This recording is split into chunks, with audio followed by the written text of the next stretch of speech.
बारिश की एक ठंडी रात थी। घड़ी में रात के 11 बज रहे थे। उत्तराखंड के पहाड़ों के बीच बसे छोटे से गांव देवकुंड में लोग सूर्य ढलते ही अपने घरों के दरवाजे बंद कर लेते थे। गांव में एक पुराना मकान था जिसे लोग काला कमरा कहते थे। कहा जाता था कि उस घर का सबसे आखिरी कमरा पिछले 40 सालों से कभी नहीं खोला गया। जो भी उस कमरे का दरवाजा खोलने की कोशिश करता वह या तो पागल हो जाता या हमेशा के लिए गायब हो जाता। लेकिन शहर से आया 27 साल का पत्रकार अर्जुन इन बातों पर विश्वास नहीं करता था।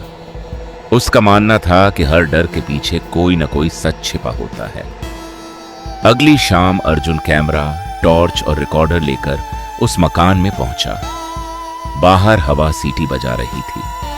मकान के अंदर कदम रखते ही ऐसा लगा जैसे किसी ने पीछे से दरवाजा बंद कर दिया हो। धड़ाम! अर्जुन ने पीछे मुड़कर देखा। कोई नहीं था। उसने खुद को संभाला और रिकॉर्डिंग शुरू की। अगर इस घर में कोई रहस्य है तो आज पूरी दुनिया उसे देखेगी।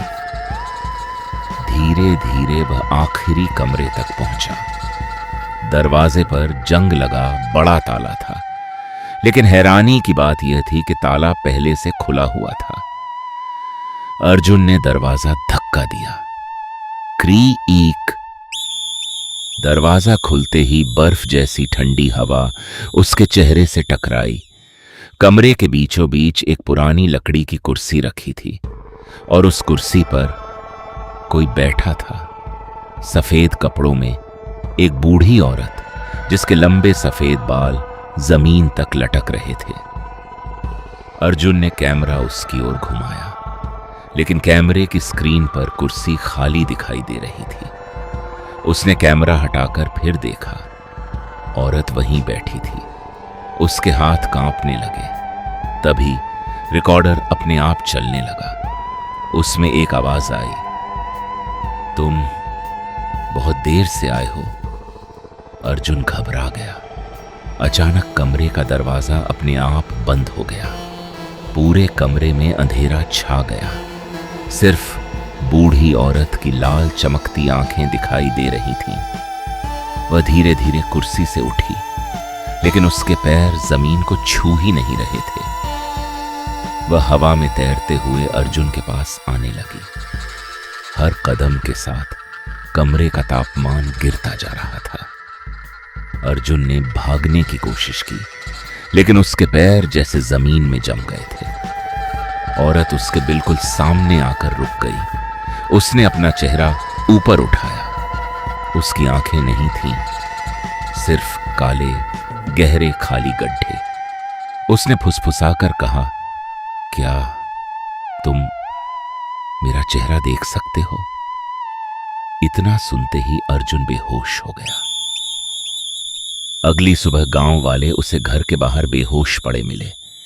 उसका कैमरा टूट चुका था, लेकिन मेमोरी कार्ड सुरक्षित था।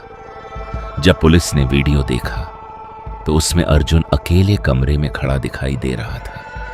वह लगातार किसी अदृश्य इंसान से बातें कर रहा था। फिर अचानक वीडियो में उसके पीछे एक सफेद साया दिखाई दिया।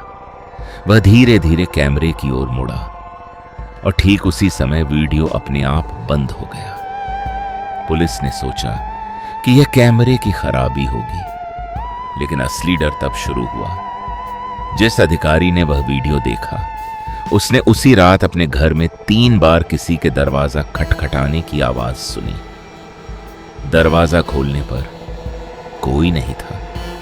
अगली रात फिर 3 दस्तक। तीसरी रात दरवाजे के नीचे से एक पुराना काला फोटो अंदर सरकाया गया। उस फोटो में वही बूढ़ी औरत थी, लेकिन इस बार उसके पीछे वह अधिकारी खड़ा था, मुस्कुराता हुआ, जबकि उस तस्वीर के खींचने का कोई समय कभी था ही नहीं। डर कर उसने फोटो जला दिया। लेकिन अगले दिन वही फोटो उसकी मेज पर फिर रखी थी। धीरे धीरे जिसने भी वह फोटो देखा, उसके घर रात ठीक 3:03 बजे 3 दस्तक सुनाई देने लगी। कुछ लोग गायब हो गए, कुछ ने कभी किसी से बात नहीं की और कुछ आज भी आधी रात को अपने घर के बाहर खड़े होकर किसी का इंतजार करते दिखाई देते हैं। गांव वाले कहते हैं कि काला कमरा अब भी वही है, बस फर्क इतना है अब उसका दरवाजा कभी बंद नहीं होता, क्योंकि अंदर बैठी वह बूढ़ी औरत अपने अगले मेहमान का इंतजार कर रही है। अगर कभी आधी रात को आपके दरवाजे पर लगातार 3 दस्तक सुनाई दे तो भूलकर भी दरवाजा मत खोलना, क्योंकि हो सकता है दरवाजे के बाहर कोई इंसान नहीं, बल्कि वही आपका नाम लेकर मुस्कुरा रहा हो।